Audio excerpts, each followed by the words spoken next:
Okay, Ruben, here's a video response for you. But let's get one thing straight right off the bat. Some of the problems with your car you're never gonna fix. And the reason you're never gonna fix it is because American engineers in the 70s were fat, overpaid, lazy, and stupid. That's why the Japanese took over. Always remember that. You have a setup very similar to this right here. Okay, basic master cylinder, no power. Disc brake front. Okay, your proportioning valve or combination valve, whatever you want to call it, is in a different spot, but there's mine right there. Okay. Now, here's the front. There's the rear. Okay, it's got that notch in it, like I said, with the spool valve. And if you lose brakes on one side, it overrides because it pushes on the land, trips the switch. In this case, it doesn't put the ground. In this case, it puts two of them together. Okay, now you're claiming yours is bad. You still haven't told me why it's bad. Do you have fluid flowing through it? As I see you hitting it with a hammer. Okay, if you have fluid flowing through it and that brake light's not on, I find it hard to believe it's bad. Now let's get back to the engineers. Your car will never stop. It'll never stop right. It'll never stop good. Okay. They use the same brakes on your car with and without power brakes.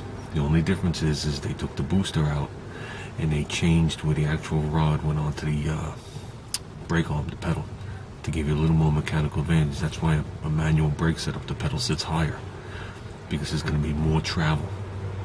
Okay? They shorten the travel because they have the booster, and that takes up the difference in the advantage. Now, with all that said, the brakes just aren't capable of stopping your car like a modern day car. They weren't back then. The only difference is people who used to driving it. So, plus the other thing is you just put fresh calipers on and fresh pads, nothing seated in. You got to drive it and seat them in. Just when you seat them in, they'll sit a little different. Because when a pad doesn't sit right, it cocks just a little bit, and that little bit makes your pedal drop down like a half an inch. Like I said, this car here, I bought a complete power booster setup for this car. I know I have this car 7 years now, 7 years. I never put it in. I got used to the manual disc. They suck, is what they do. And I don't care who debates me. A normal,